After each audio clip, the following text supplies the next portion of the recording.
Disclaimer. I don't find you funny. You there watching this, remember, this is my list, therefore my opinion. If you don't like it, well, just let me know down in the comments below your list and your hate towards my list. But without all that, come on, let's drop the list. Coming in last, I believe is 9th place. We gotta go Spider-Man 3. Look, this movie got built based off on memes. That's how bad it was, all right? From a meme standpoint, it's a good movie. But if we talking about an actual movie, this movie was trash. It was all over the place. Too many villains.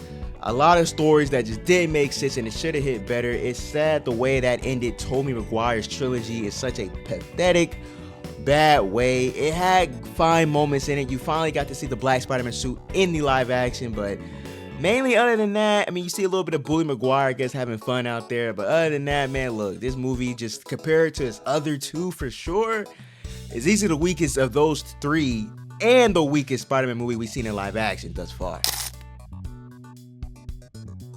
But coming in 8th place, we got Amazing Spider-Man 2. I know y'all Andrew Garfield fans, y'all gonna be mad about this one. For some reason, we're trying to put Andrew Garfield movies now at a high standpoint in the Spider-Man community just because of Far From Home or No Way Home, whatever which one it's called. But for some reason, we're trying to put Andrew Garfield movies better than what they are now just since that movie dropped. No, this movie wasn't that good to start out. Yes, it had good Spider-Man moments, and Spider-Man swinging is one of the best of all Spider-Man live action in these movies. Yes, it had fantastic action. If you're here for action, this movie is one of the best out there. But I'm sorry, that's all it has. The plot fell short. Electro villain story was stupid. You added in a Green Goblin late for what reason? I feel like if you would have had Gwen Stacy, that death meant so much in this movie. But for some reason, to me, it was stupid, honestly, if you think about it, because the way that Green Goblin came out of nowhere, swooped in, killed the love interest, and dipped. Never seen again. Gwen died for what? You could have hold that in, and I know that the trilogy sadly got, I guess, messed up, but if you would have hold that story to the next Spider-Man movie, that not only would have helped Amazing Spider-Man 2, but it would have helped a good trilogy for Andrew Garfield to finish off of if his love interest would have died in the third movie instead of dying in the second movie. For what reason? I guess for Andrew, I guess to be I guess a more spokesman Spider-Man or something. I don't know, but I feel like her death was honestly stupid. A heartfelt moment, but it should have been kept and held to the next Amazing Spider-Man movie that sadly just wasn't made. But I still feel like we just jumbled up another lot of villains in for what? Just like Spider-Man 3, except this one, I guess, had better action. That's why it's up here and better Spider-Man moments. But yeah, it gotta be 8. Coming in at 7th place, we got Far From Home, bro. I swear I'm not going in order out of these Spider-Man movies, but Far From Home is sadly the weakest of the Homecoming trilogy. Mysterio wasn't a bad villain, just felt mid and bland, especially compared to Vulture that you had in Homecoming. You see Spider-Man not in New York, man's on a trip. I can't remember where, but on Paris. And then you get, I guess, a Nick Fury in here, I guess, thrown into the Spider-Man, trying to get Spider-Man to do some stuff, which they do got a lot of connection like that in the comics before, or if you watch the TV series in Ultimate Spider-Man, which is cool to see in this movie. But other than that, I mean, you just get another, like, Spider-Man trying to be someone else that's not himself, if that makes sense. He's really trying to live up to the Iron Man mantle, and he learns to kind of separate himself from that Iron Man. It has great moments in here. Again, the Spider-Man Spider Sense, him figuring out who foe, who's not. It's cool to see the CGI, the fighting in the beginning and the end. Another good movie with great fighting in it. Other than that, though, I mean, it just felt bland, and it kind of got, at the time, just throwing up in there after, I think, literally dropped the trailer before Endgame, like a little bit after Infinity War, and you're just like, well, what's the point? Now we kind of know what Endgame's kind of going to finish on, but it's just the selection choice, kind of what failed Black Widow, kind of failed this movie. Like, they decided to release it kind of at the wrong time. And yeah, just as a Spider-Man movie, it just felt a little just bland, nothing special. Coming in at number 6, it's going to be Amazing Spider-Man number 1. Look, if you can argue that the suit is better in Amazing Spider-Man 2, I will agree with you that. The fighting is better in Amazing Spider-Man 2. I would agree with you there as well. But the actual Spider-Man movie itself is better in Amazing Spider-Man 1. meaning we got one villain, which was Lizard, and he hit that role. His story is way better than what it was against Electro. We get Andrew Garfield actually trying to be a Spider-Man and being better as a Spider-Man. In this one, you feel like you feel the pain he's more going through. I know the last one, Amazing Spider-Man 2, had that Gwen Stacy, but again, like I said, that just felt like out of nowhere. But in this one, you feel the heartfelt of the chief of police getting killed, of him getting slashed up 24/7 against Lizard. It just felt way better as a story than what Amazing Spider-Man 2 felt. This one actually felt like it made sense, that it was all connected into one story and not the other one where it just felt like it was forced in there. I think Amazing Spider-Man as a #1 movie. Yes, the suit is worse. Yes, the fight, I guess, is worse. The swinging is better in Amazing Spider-Man 2. But the night, how it feels, and the night felt for Amazing Spider-Man 1 felt so cool here, not gonna lie. I never thought Spider-Man could look good in a dark atmosphere. This movie proved me wrong, and this is the only movie, even though y'all love to glaze these movies now, but this movie as a Amazing Spider-Man movie is the better of the two. And if you say it's good, I'll let it be. Just don't be glazing, but it's not bad whatsoever. Coming in at number 5, we gotta go with Spider-Man Homecoming. Homecoming is an overhated movie, and I feel like it's that because it's the first Spider-Man movie we had in a while since Amazing Spider-Man 2, since Tobey Maguire. And this movie is completely different than those because you don't get an actual Spider-Man like that. Really, you get a Spider-Man that's clothed in tech, and he's fighting a villain that's trying to get tech, you know. But this movie kind of felt like a good grounded Spider-Man movie though. Like, you get a Peter Parker high school movie. We got that.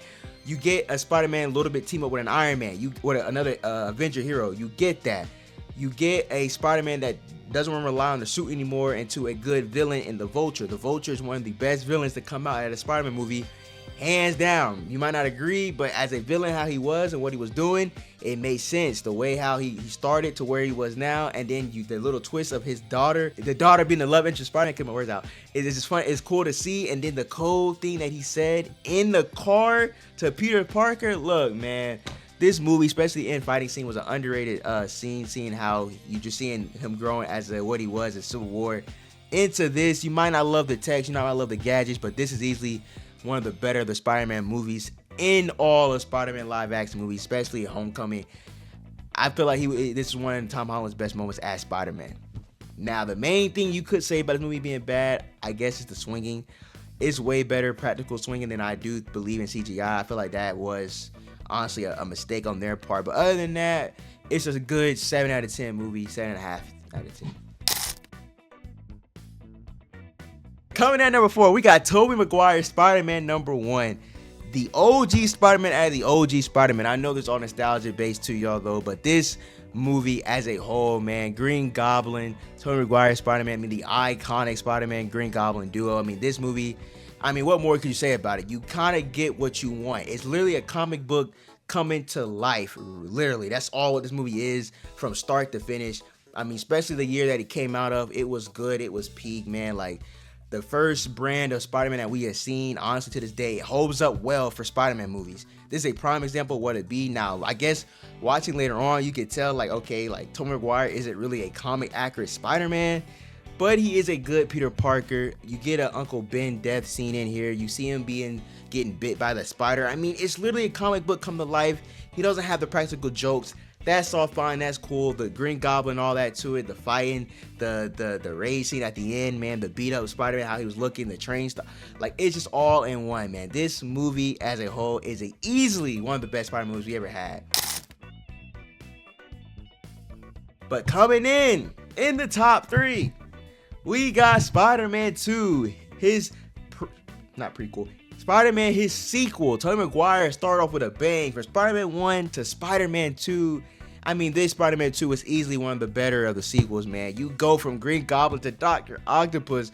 I mean, what more can I say, man? You go from what I basically said from before, and you put it to this movie, but even better, man. This is easily one of the best Spider-Man movies we have ever seen, man. Coming from Dr. Octopus to being a mentor to Peter Parker, and seeing how it transformed him to Dr. Octopus, the face Spider-Man in the end, man. It's all in one, man, quote unquote. Hey, this is probably why Tobey Maguire gets glazed, because his first 2 movies was easily what you wanted and what you want out of Spider-Man movies. Literally those two. Sam Raimi was doing his thing back in the day. but they're not number 2. And number 2 is going to be Spider-Man No Way Home. Spider-Man No Way Home. And I know you might think I had this movie this high is because all 3 of them are together in one. And yes, you could try to say that this movie is overrated just because of that scene. Because if you think about it, this movie, the same thing I said about the other ones could be said about this one. A lot of villains. A storyline that honestly could be simple of this could have been avoided easily. Yes, you have all that in there. But even after all that, man, watching this movie over again, it just puts a joy on your face. It's just lit to see them all together fighting. Just seeing Peter Parker, even at the end, the emotional weight of him having to erase everybody else's memory, saving all the villains. I mean, and then setting up what we have now in a brand new day. I mean, this is a typical Spider-Man movie. Him being selfless, him saving everybody else. Even he had to sacrifice himself, sacrificing Peter Parker just because he's Spider-Man. I mean, this is just a prime example of that movie. Him seeing his other 2 mentors, him losing Aunt May was another heartfelt movie, a heartfelt scene. Green Goblin is honestly probably the best in this movie, to be honest. The way that they put him in this movie, that man was moving like a menace. A menace. It was just cool to see all the villains together, all the heroes together, man. It's the big 3 of Spider-Man on one movie, man. You never thought to this day that could ever happen, and they did it. And when you first seen this movie, man, it matched the portal scene in Endgame. I'm no cap, it did. And that's how big of a weight that Spider-Man is as a hero, bro. Seeing your live action Spider-Man in one scene, seeing them all again, bro. They did Andrew Garfield justice. They did William Dafoe justice in here, bro. Tom Holland was a peak in this movie too. Zendaya, all of it, man. Tobey Maguire was lit to see. I mean, hey.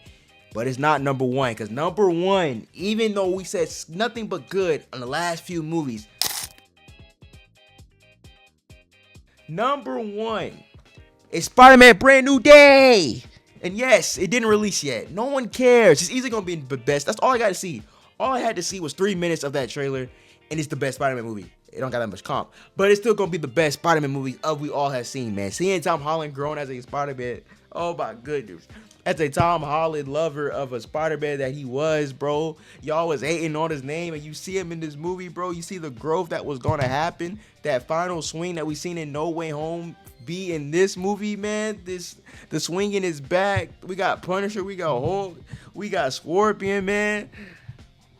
That was kind of like a meme there, like Scorpion created this. Anyway, we got lit villains after lit villains, man. We get to see Spider-Man is morphing into something that we don't know. Is it Man Spider? Is him getting his powers back? A lot of good questions, man, but that's for y'all to answer down in the comments below, man. Spider-Man Brand New Day is around the corner. So let me know your Spider-Man list down in the comments below and where you think Brand New Day is going to held itself. Is it going to be a top 5 movie, a top 3 Spider-Man movie, or is it going to be bottom of the barrel? If you say that, you're just a hater. Anyway, make sure you like, comment, and subscribe. Remember, turn on notification bells on another video and let me know your favorite Spider-Man of the 3. If it's not obvious, I like Tom Holland the most. But like, comment, subscribe, and I catch you later on the next. Peace.